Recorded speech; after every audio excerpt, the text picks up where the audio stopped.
Jackie Le Trouy, j'ai été apiculteur professionnel pendant une vingtaine d'années. Je crée un rucher collectif avec des gens qui m'ont demandé. Lorsque nous avons créé le rucher collectif, c'est-à-dire entre 2010 et 2020-22, là, on a pu se rendre compte combien l'abeille avait encore une place auprès de chacun, en fait.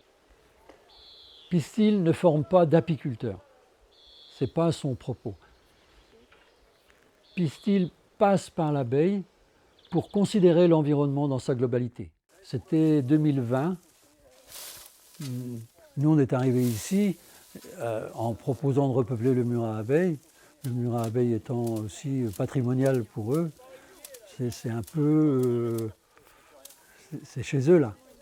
Et ils pensaient que là, ils pouvaient faire quelque chose chez eux. Au printemps, le nombre de ruches qu'on aura fabriquées et qui seront terminées, on va les placer dans des arbres, sur des talus, sur des toits de garage, dans la campagne, pour essayer d'attraper des essaims dans la nature. La première année, nous avons attrapé à peu près une dizaine d'essaims. Et puis après, on s'est dit, mais c'est bien de mettre des abeilles dans le mur à abeilles, mais est-ce qu'elles trouvent ce dont elles ont besoin dans cet environnement-là? On a eu comme idée de faire des prélèvements de pollen sur les ruches. Et nous, ça nous permettra de voir quel pollen elles rapportent à la ruche, donc quelles fleurs ont été visitées.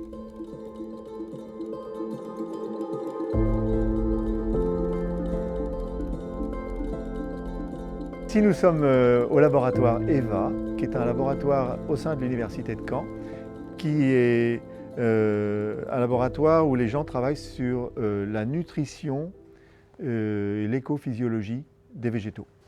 Pistil a organisé la récolte des pollens avec un groupe d'apiculteurs qui s'est constitué autour du rucher. Et ma mission, c'était de comprendre d'où provenaient les pollens de ces échantillons. Pistil a organisé le partenariat avec le collège, avec une prof de SVT, de biologie, et qui a pu faire le tri préalable des pelotes de pollen avec les enfants, avec les élèves, qui se sont bien pris au jeu pour déterminer s'il y avait des pollens monofloraux ou au contraire très diversifiés. Alors, de toute évidence, notre travail montre qu'il y a un effet de la gestion du paysage sur l'alimentation des abeilles. Même des plantes qui ne sont pas toujours bien vues, comme les ronces par exemple, ont une importance capitale par rapport à l'alimentation des abeilles. Il ne faut pas oublier que les abeilles ont besoin de manger toute l'année. Alors avec Pistil, on a pensé qu'une des meilleures façons pour restituer ces résultats était de fournir un tableau visuel où on a estimé la proportion de chaque espèce, chaque groupe d'espèces florales dans un graphique, de façon à ce que ce soit visuellement très parlant pour les habitants de Tessy.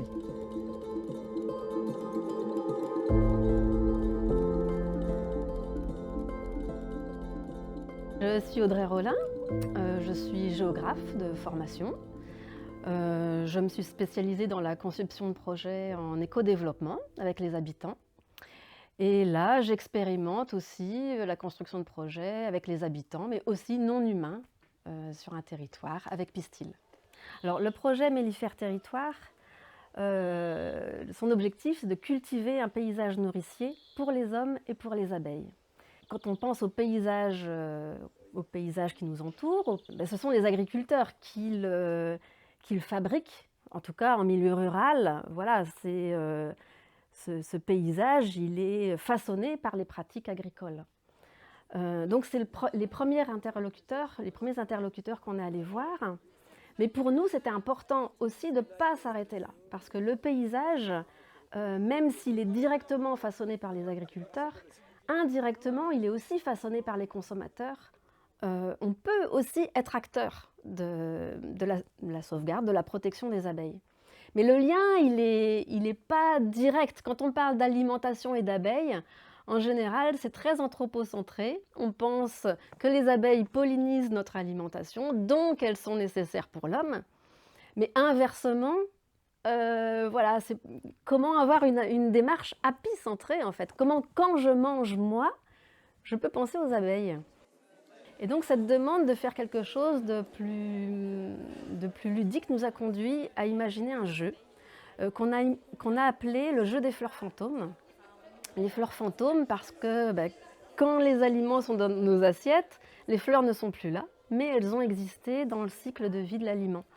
Donc voilà, c'était partir en enquête dans son assiette à la recherche des fleurs qui ont existé, que ce soit les fleurs qui directement ont donné l'aliment ou qui pouvaient exister aussi dans l'environnement de l'aliment. Si on prend les produits laitiers, forcément, les abeilles ne butinent pas les vaches, mais les vaches ont pu se nourrir de plantes qui ont aussi nourri les abeilles, et elles sont aussi dans un bocage avec des haies.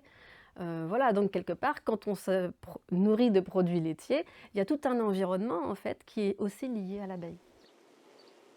On ne veut pas changer l'apiculture, on ne veut pas changer l'agriculture, on ne veut pas changer la nourriture, mais on veut changer les trois en même temps en fait. Et que ce travail de démonter les systèmes pour en construire un autre, ça demande des partenariats.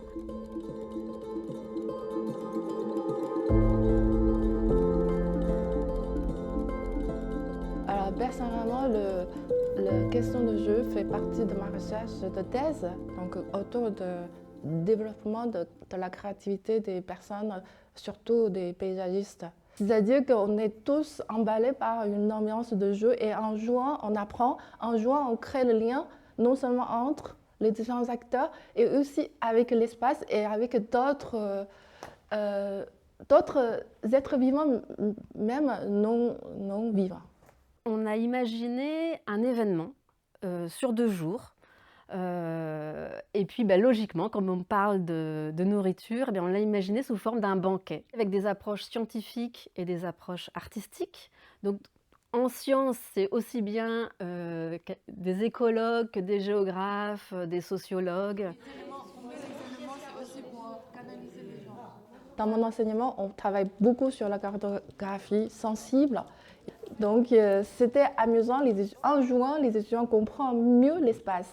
Alors il y a plusieurs temps, c'est-à-dire que tout ce qui est émergé pendant le jeu, même après, à travers les échanges, même parfois les échanges un peu intensifs, sur le coup peut-être n'est pas résolu, mais il va revenir plus tard dans la tête des gens, je suis sûre, parce que dès qu'on est informé, on ne peut pas le débarrasser. Donc ça fait partie de stratégie pédagogique. Et là, si tu avais des linéaires de haies avec de l'aubépine, et derrière, l'abeille, elle s'en sort, même si elle a souffert un peu pendant 15 jours sous la flotte du colza. S'il y avait autre chose autour de ce colza, en fait, là, ça rééquilibrerait le truc, quoi. Mais aujourd'hui, nous, on se pose la question, qu'est-ce qu'il faut implanter pour le futur, quoi? Après, Daniel Delahaye, qui bosse sur les haies fourragères, dit clairement aussi qu'il ne faut pas chercher à anticiper le changement climatique. Ils ont fait un inventaire un peu des espèces endémiques et puis des espèces qui vont remonter naturellement en fait, avec le temps. D'anticiper cette remontée, finalement, ça fragilise aussi. Justement, je trouve que c'est intéressant pour d'autres cultures. La nature n'existe pas forcément. Il n'y a pas ce processus de naturalisation. La nature existe, c'est par rapport à d'autres choses. Gaïa, c'est un système de régulation. Tout le monde participe à ce système de régulation, y compris l'être humain. Et sauf que Gaïa, il réagit à sa façon. Si on provoque trop fort, elle va réagir fort et ça va créer des dégâts pour notre milieu, c'est-à-dire le milieu pour la vie humaine. Et pour Gaïa, c'est pas grave, l'homme peut disparaître, la civilisation humaine peut disparaître, mais ce qui compte, c'est pour nous. J'essaie aussi, à travers ce langage occidental, d'expliquer aussi, essayer de présenter ou impliquer cette pensée asiatique sur la place de l'homme dans le monde, dans l'univers.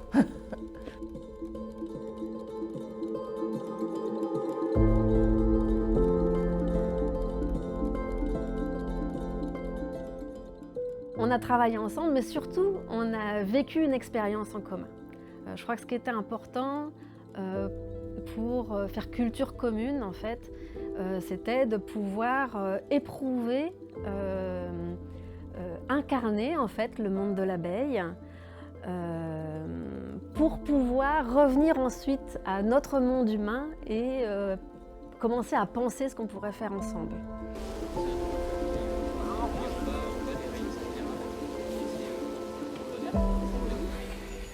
De là, je pars vers la convivialité. Convivialité, quand on pense sur ce terme, on pense toujours à la table, un moment joyeux. On a oublié aussi que Brillat-Savarin, lorsqu'il parlait de convivialité, il parlait de règles, d'un minimum de concertation. Donc d'une part, il y a des règles, mais il faut connaître les invités, les convives. Savoir que la convivialité, c'est un projet, intègre la différence, des gens qui viennent d'horizons différents, et aussi pas se mettre d'accord, s'écouter avec respect et échanger. Aussi, il y a Ivan Illich, la convivialité comme un projet politique, créer des outils, des idées pour libérer le potentiel humain et faire les choses autrement. Donc on a laissé parler l'abeille, on l'a laissé voler, non, on l'a laissé bourdonner. Donc elle était là, présente, dans toutes les conversations aussi. Parfois elle revenait, l'abeille. On prend un exemple comme d'autres non-humains ont été invités à table et aidés à construire, c'est-à-dire ils ont co-construit un espace d'échange, de réflexion et que, espérons, voilà, restera parmi vous et pourrait en effet créer des petits changements à une échelle.